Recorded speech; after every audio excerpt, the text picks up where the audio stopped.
So another Super Bowl is in the books. Super Bowl 60 officially was a snoozer. It was a defensive game, and it wasn't boring because of the fact that it was a defensive game. It was boring from the standpoint that it was so obvious that the Seattle Seahawks were the better team. And if y'all listen to my video that I posted on my multiple social platforms, whether it was TikTok, Instagram, YouTube, whatever the case might be, in which I was giving you all the statistics as to why I believe the Seattle Seahawks would win that game, you would have put your money in the right place and betting this on the Seahawks.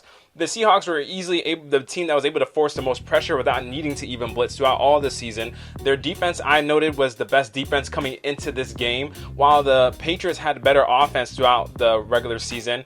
The Patriots' schedule was the third worst schedule in all the NFL. So when you compare that to what the Seahawks were in terms of having the best defense, the Seahawks having played a gauntlet of teams leading up to having the best record in the NFC and so on, it was evident that the Seahawks had really been battle tested in multiple ways. And the Super Bowl game we truly got that felt like a championship performance and game was the NFC Championship between the Seahawks and the Los Angeles Rams. And really, that was the test game for Sam Darnold. Sam Darnold has struggled throughout the year against the Los Angeles Rams, and they were able to force him, I think, in between their two games they played against each other in the regular season, they forced him into 6 turnovers versus the NFC Championship where he was able to take care of the ball. They were able to beat out the Rams in that game. And honestly, the Seahawks throughout the whole postseason, I think they were the first team to go through a whole postseason without a single turnover, which is an amazing statistic, right? It gives credence to how well coached they were.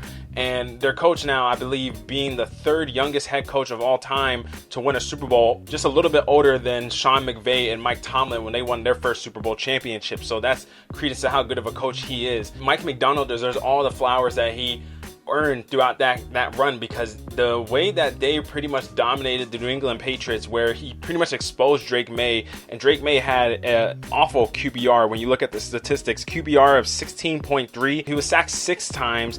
They were able to get multiple hurries on him. I mean, the guy was back there looking so uncomfortable. They hit him 11 times in that backfield. And when you're looking at his touchdowns to interceptions, Drake May threw 2 touchdowns to 2 interceptions, had a pick 6 in that scenario, lost a fumble. And so the defense was really all over him. And that Seattle defense was just so well prepared.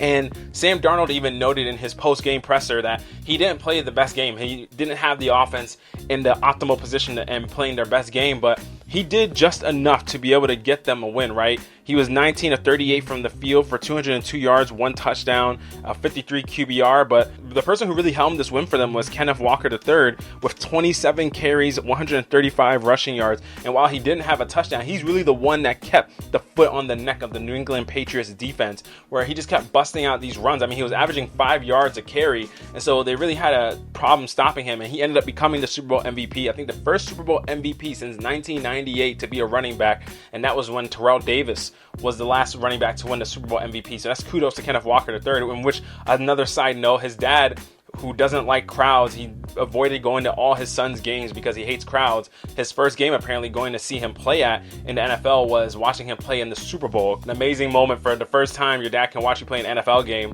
You win a Super Bowl championship, right? So that's amazing in and of itself. I think while a team like the Patriots, when we noted that the AFC had really lost all the main horses that were able to be big stanchions in the AFC for multiple years, whether it was Patrick Mahomes, Lamar Jackson, and Joe Burrow, were not in this playoffs. And then Josh Allen gets knocked out by the Denver Broncos, who then have a setback in which their quarterback gets hurt. And so, in which Bo Nix isn't playing against the Patriots when they play in the AFC Championship, and they get to go up against Jarrett Stidham.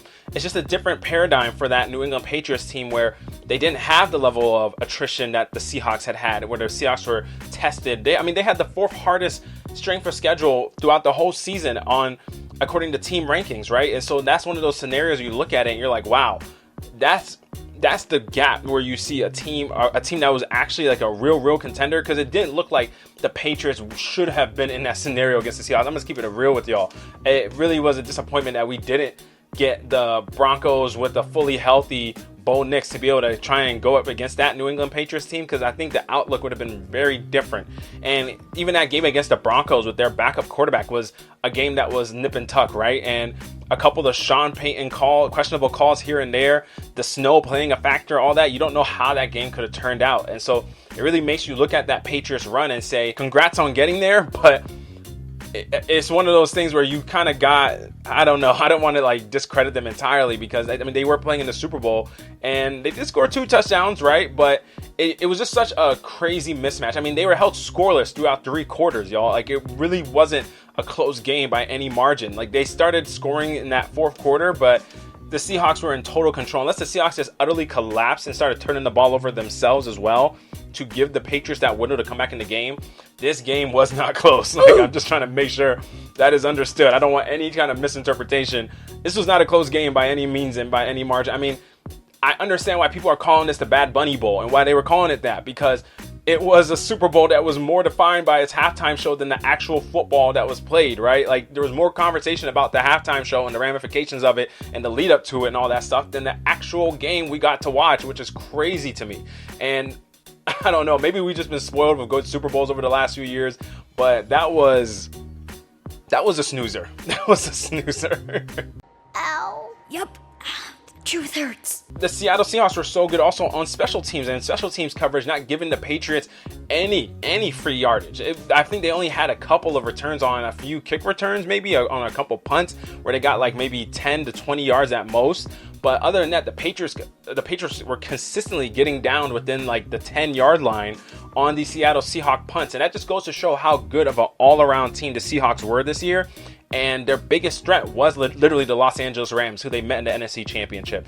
My team, it's so crazy to me, man. I'm just like, man, Matthew Stafford could have won an MVP, could have won a Super Bowl championship, and then could have, like, you know, when I don't think he would have retired, maybe. I don't know. Matthew Stafford still has so much in the tank, but maybe if he would have done the trifecta and maybe even won a Super Bowl MVP, he would have just like rode off into the sunset. But who knows, guys? Who knows? But I just wanted to make this video to pretty much say Patriots got dogged. Patriots got dogged. They were outclassed by far. The physicality, they noted during the game cast where Mike Tirico and Chris Collinsworth were talking about the fact that when you see your offensive line just getting pushed back multiple times, that goes to show you like the Patriots couldn't establish a running game. I think I saw there's a tweet going around where they're talking about the fact that Bad Bunny had more yards running around the stadium during the halftime show than the Patriots actually did in yardage, in rushing yards, which is crazy, right? And so it just kind of goes to show that physicality was much in favor of the Seattle Seahawks. The Seahawks weren't letting up that up front line and that pressure they were able to get. And in the coverage, they were forcing coverage in which they were making Drake May have to try and complete passes into tight coverage. And they were forcing him to really get hard looks, whether it was looking into triple coverage. They couldn't really get Stephon Diggs involved. And you saw the Patriots offense really show up flat. And Drake May was forcing some plays. There were arguably some plays he could have thrown more, 1 or 2 more interceptions, or could have had another fumble, right? And so this was really one of those games where it was just a classic ass whooping. That's what it was. It was just a classic old ass whooping, man. And you credit the Seattle Seahawks for it. They're going to be, right now in terms of odds, they are tied with the Rams as favorites to get to the Super Bowl again next year, whereas the Patriots are not in that top echelon in terms of favorites to get to the Super Bowl. And I think it kind of goes to show how many people now doubt them because of how easy the ride was there for them, and how now they will more likely have a tougher schedule next season because they got this far, right? And so we'll have to see how this goes. It's going to be interesting, but let me know what you guys' thoughts are in the comments. What did you think about the Super Bowl? What did you think about the Patriots and the Seahawks performance? I think that we have a lot of notes to break down, right? Because even guys like JSN, it's not like Jackson Smith-Njigba had a crazy game, but they just made all the plays. They made enough plays, right? But drop your thoughts down in the comments, guys. Of course, subscribe, like, hit the follow button, turn on post notifications so you don't miss any future videos. And until next time, guys, I'm out.